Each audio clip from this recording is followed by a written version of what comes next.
teman-teman, apa kabar? Saya doakan semoga semuanya dalam keadaan sehat walafiat. Ini adalah video lanjutan dari tutorial full course Git Bash Repository. Pada video kali ini, kita akan jump into professional practice, that is Git Remote Repository, atau membuat repository secara online. Kenapa saya bilang sebagai professional practice? Karena cara inilah yang digunakan tim developer dalam bekerja remote di perusahaan, software developer, dan startup. Jadi pada proyek pengembangan software yang melibatkan banyak tim, kita tidak hanya menyimpan sendiri repository proyeknya. Semua tim yang terlibat dalam pengkodean akan menyimpan repository lokal di komputernya. Setelah itu akan dilakukan penggabungan ke repository inti atau remote. Biasanya akan ada repository online atau untuk menyimpan source code yang sudah digabungkan dari beberapa anggota tim. Untuk media penyimpanan online-nya, kita akan gunakan layanan open source GitHub. Karena menurut saya GitHub inilah yang saat ini paling populer untuk menyimpan hosting dan repository secara remote. Jadi pastikan Anda sudah punya akun GitHub dan sudah login di browser Anda. Jadi mempunyai akun GitHub ini nantinya akan sangat berguna sekali bagi Anda karena banyak proyek open source di sana yang bisa Anda download dan manfaatkan sebagai referensi. Dan GitHub ini juga ibaratnya seperti sosial media ya bagi para programmer di seluruh dunia. So let's jump to learning with hands-on practice. Pertama kita akan belajar fungsi git clone. Fungsi clone ini seperti namanya untuk mengcloning sebuah repository online ke dalam device lokal kita, atau dengan kata lain berfungsi untuk mengcopy atau mendownload suatu source code dari internet. Fungsi clone ini biasanya digunakan apabila kita akan mendownload project open source untuk digunakan sebagai referensi ya. Sebagai contoh, pada GitHub saya juga ada project open source yang bisa Anda download secara gratis. Salah satunya yaitu project admin LTE 3. Web aplikasi ini adalah project native PHP dengan library PHP yang most popular yang saya integrasikan dengan template Bootstrap admin LTE 3. Jika Anda ingin mempelajarinya, link playlistnya akan saya taruh di deskripsi. Pertama, masuk ke folder directory di mana Anda akan simpan project yang akan Anda cloning. Dalam hal ini saya simpan di D Laragon www. Kemudian klik kanan git bash here. Pertama kita type command git clone, kemudian kembali ke halaman GitHub dan copy link HTTP atau SSH-nya. Kali ini kita akan menggunakan HTTP-nya terlebih dahulu. Karena untuk SSH ada setting tertentu yang harus kita jalankan. Akan kita pelajari setelah ini ya. Oke, setelah di copy, pastikan pada terminal git bash kita, kemudian enter. Tunggu beberapa saat, maka akan terbuat folder yang sama dengan project yang kita download tadi ya.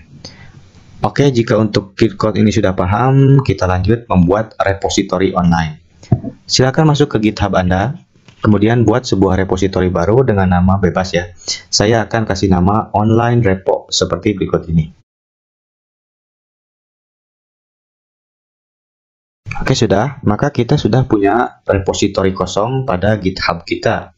Biarkan kosong, jangan diutak-atik dulu, kemudian kita kembali ke git bash kita.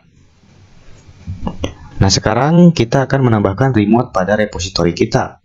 Pastikan Anda sudah membuat folder untuk menempatkan project lokal kita nantinya ya. Oke, bila sudah, klik kanan dan git bash ya. Kita inisialisasi terlebih dahulu menjadi sebuah repository yaitu dengan git init. Oke, kita kembali ke GitHub.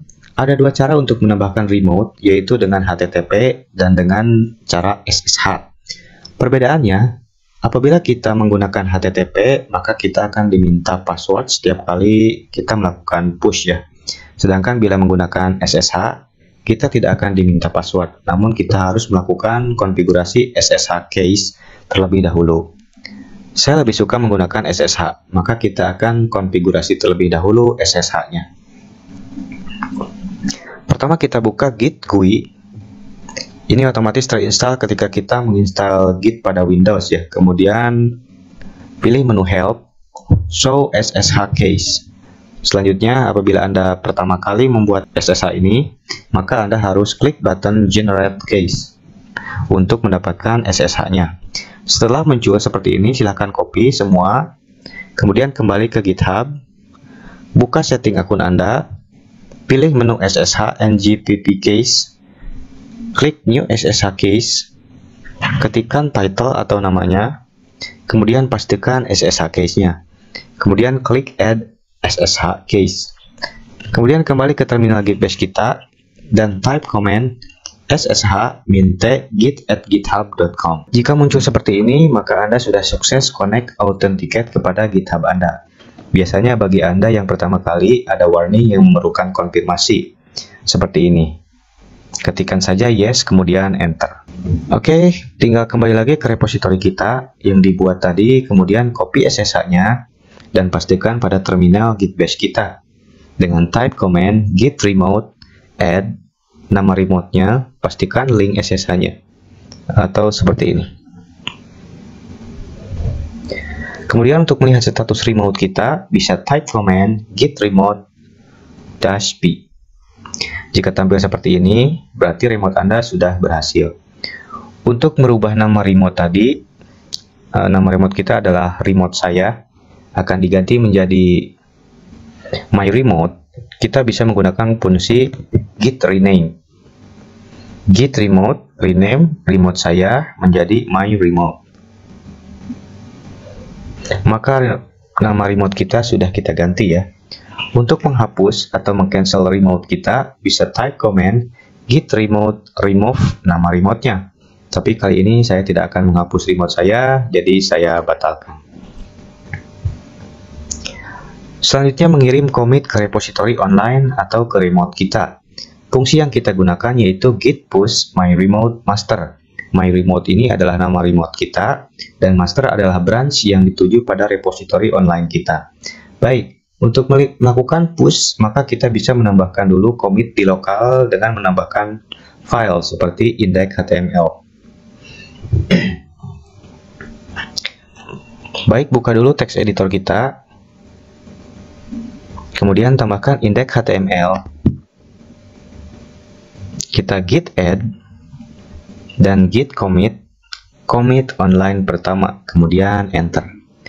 Kita perhatikan di repo online kita masih kosong ya. Kemudian kita kembali ke Git Bash kita, lalu ketikkan git push nama remote-nya dan nama branch yang dituju. Kali ini kita belum punya branch, jadi kita kirim ke master. Seperti ini, git push my remote master. Kemudian kita refresh browser kita, maka index.html kita sudah di-push ke repository online kita. Biar lebih paham, kita bisa menambahkan beberapa baris script pada index.html. Kemudian kita commit lagi dengan nama commit perubahan index.html. Kemudian kita push lagi kembali ke browser. Nah, ini menarik ya. Jika kita mengklik commit terakhir yang kita push, maka kita bisa melihat perbedaan dengan commit sebelumnya. Atau ini adalah git diff versi GitHub-nya gitu ya. Yang tadinya kosong menjadi ada beberapa baris coding HTML. Yep, oke. Berikutnya yaitu mengambil revisi commit dari remote repository. Saat kita bekerja dengan repository yang memiliki banyak theme, kita seharusnya mengambil dulu commit terbaru dari repository inti agar tidak bentrok. Misalnya begini. Pada repository remote, ada tim lain yang sudah menambahkan atau merubah front end di sana.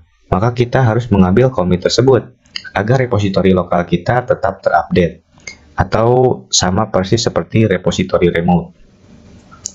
Ada dua fungsi untuk mengambil commit dari repository online, yaitu git patch dan git pull.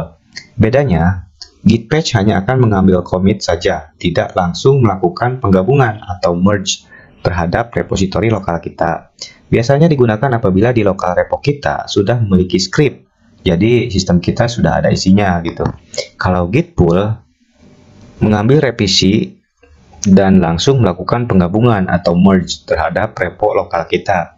Bisa kita gunakan apabila lokal repository kita dalam keadaan init atau masih kosong. Baik, kita mulai dengan git patch. Baik, kita buka repository yang tadi kita buat, bisa tambahkan index.scss, kemudian isi beberapa baris script. Kemudian kita buat commit baru dengan nama menambahkan file SCSS. Keterangan boleh dikosongkan saja karena opsional, kemudian pilih commit direct to master. dan kita klik commit new file. Sekarang ada commit baru dengan repo online kita, maka kita akan mengambilnya dengan git patch. Kita kembali ke git patch kita, lalu type command git patch my remote master. Kemudian enter. Nah, kita sudah mengambil commit dari repository online.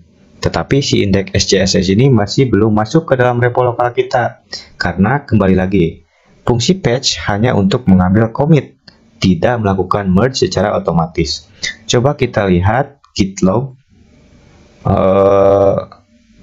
Kita lihat git log online ya dengan cara git log my remote master. Kita bisa melihat commit yang kita ambil dari remote, yaitu menambahkan index.sjss. Untuk menggabungkannya dengan repository lokal, maka kita bisa menggunakan fungsi merge. Coba type command git merge master my remote master, kemudian enter. Refresh, maka index.sjss kita sudah kita gabungkan ke lokal repo kita. Baik, berikutnya yaitu git pull. Kita kembali ke halaman GitHub, kita kemudian tambahkan file baru, misalkan layout.sjss. Kemudian kita commit sebagai menambahkan layout. Oke, kembali ke lokal repo kita, kemudian kita lakukan fungsi git pull seperti ini. Git pull my remote master. Refresh, maka kita langsung mengupdate commit baru dengan file layout.sjss di dalamnya, tanpa harus melakukan merge. Paham perbedaannya ya? Oke, saya harap teman-teman sudah paham materi ini. Apabila kurang paham, bisa bertanya di comment box atau bisa DM langsung di media sosial kami. Apabila tutorial ini bermanfaat, mari kita bagikan ke teman-teman kita yang membutuhkan. Dan juga jangan lupa untuk Anda untuk subscribe channel ini, karena kami akan memberikan informasi dan tutorial baru untuk Anda setiap minggunya. Akhir kata, terima kasih sudah menonton. Sukses selalu untuk Anda dan keep coding.